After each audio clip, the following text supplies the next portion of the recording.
hold this egg. Remember, everything the Manning brothers touch turns to gold. Maybe the other brothers. Look, if you're not a fan of Kitchens, it's okay. No, I love Kitchens. Yeah, Kitchens are great. They're better than Jackson's. Anything's better than you. Oh, you. Ooh, smell that. What's it smell like? Fake vanilla. Smells like 7 and 8 and 1 to me. Grab the nuts. NFL doesn't really like it when I do that. No, the nuts. Oh, sorry, I have a history of that. I just want to congratulate you on your great rookie year. I mean, finishing second in Rookie of the Year honors is impressive. What do you mean, second? They haven't announced it yet. Well, I mean, I just assume you're going to lose to Lamar Jackson again.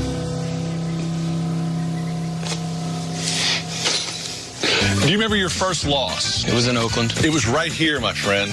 Tell me about this tiger. It's actually a Bengal coop. I own it. Really? Only 2 times a year, though. Canty, is Baker ever going to get over this blood feud with Hugh Jackson? I don't know. He keeps bringing it up, man. But Cooper Manning is absolutely right. His first loss was doing that shoot with the Bengal Tiger, with the under. I don't know what he had going on, but that would be one of the things. If I was in that locker room, I'll never let Baker Mayfield forget about that. Man, Baker's having some fun. He's having some fun, man.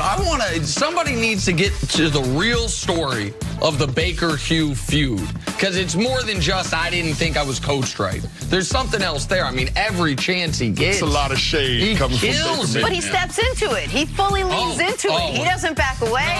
Yeah, I wanted to see him bring out a police officer and have him run again. That's what I wanted to see. When it impressed me, Lamar Jackson. Lamar Jackson ain't running from the police. Back to the NFC Championship game. Third-year stud Jared Goff and the Rams taking on Drew Brees and the Saints. Tied less than 2 minutes to go. Brees can't hit Tommy Lee Lewis. However, it looks like Nikhil Roby-Coleman clearly gets their first pass interference. Helmet to helmet, nothing? No call from the refs on the play. Sean Payton can't believe it.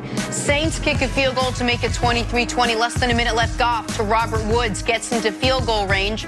Sets up this 48-yard field goal for Greg Zuerlein. And we are going to overtime. Saints would get the ball first, but on the third play, Brees gets picked off by John Johnson, and that is the most emotional I think I've ever seen Jared Goff. It would come down to a 57-yarder from Greg Zuerlein, who nails it. Rams punch their ticket to the Super Bowl.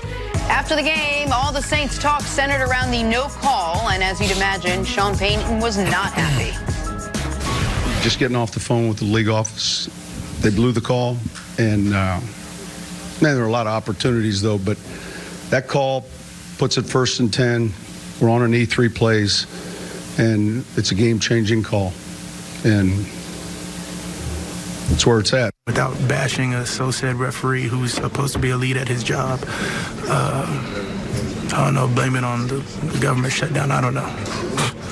At some point, this is ridiculous. Listen, it's a hard job for those guys because it's happening fast, but I don't know if there was ever a more obvious pass interference call that, here it is, the NFC Championship game. So, tough one to swallow. Came to the sideline, looked at the football gods, like, thank you. Gotta wait one night.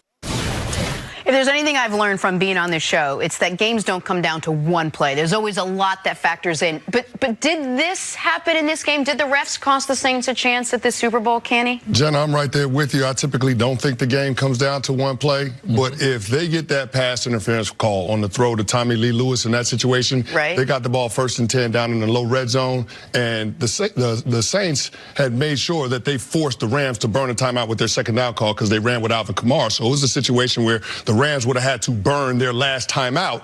And, of course, the Saints would have had the opportunity to run the clock down, kick a field goal, game over. But the fact is that they didn't make that call. And, of course, they kicked the field goal, but they left just enough time for Jared Goff and that Rams offense to drive the ball 45 yards for Legatron to kick that field goal to push it into overtime. So I will say this. Sean Payton didn't do himself any favors in terms of the sequence of play calling because I don't believe that he should have called that pass to Michael Thomas, that pick play on first down. I just think there was a situation where you forced them to address the time issue. At that point, the time means more than the yardage. I thought that they should have forced the Rams to try to utilize those timeouts, burn those timeouts, leave as little time on the clock as possible, and then you kick the field goal to go ahead, and you see what Jared Goff can do. Because it's a different situation when he's getting the ball with a minute 40, minute 50 left on the clock in a timeout as opposed to less than a minute, no timeouts. I disagree with you, and the reason why, because in the NFL, I haven't seen a completion that was more high percentage than the one they were trying to throw to Michael Thomas. Almost every team in the league runs it, either at 3rd and short at the goal line or 4th and short, where you can set a pick play because they're going to throw the ball within 2 yards of the line of scrimmage. You can see right here, the DB falls down. The wide receiver has a lead block on the one defender that's out there.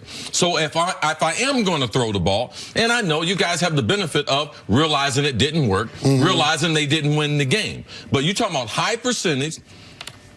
The safest throw I have with the quarterback who throws the ball better than anyone who's ever thrown the ball from a percentage standpoint. So that should be easy for them to be able to do. Drew Brees rushes it, ball gets stuck in his hand a little bit, comes out low, but that is a running play.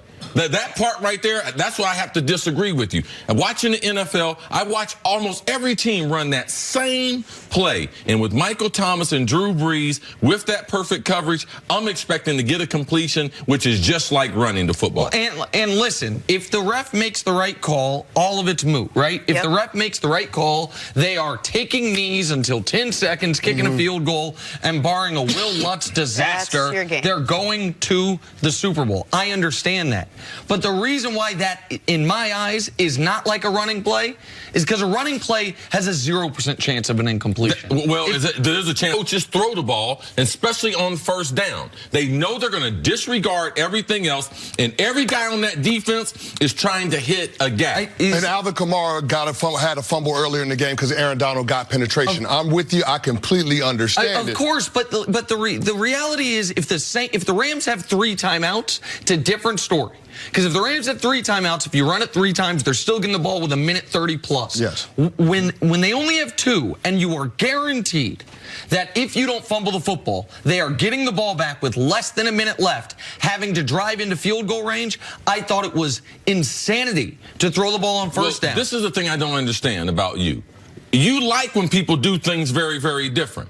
And I've been in games like this. That handoff, that center exchange is the reason why I put the quarterback in the shotgun, because I know they can try to jam him to try to get the football. There's 2 ways. Either get it back through the center quarterback exchange, or in the exchange between the quarterback before he gives it to the running back. So I know with the defense and the type of look, it's almost the safest thing. I'm not expecting Drew Brees to choke the ball, clutch it, or to whatever it was, to throw it in the dirt. You have to put some human elements in there. The strategy was perfect. The execution was not perfect. Well, here's the thing. I think you have less of a margin for error when you're throwing the ball in that situation with that type of play, because that's the same play that Darrell Bevell called in the Seattle Seahawks Super Bowl. That's not the same one. It looks like it's not the same one. It's not the same one. This is a play where they're setting a legal pick. Like on the Seattle play, the guy was running a slant. They were stacked, all right? Yeah, they were stacked. So they weren't able to pick. In this situation,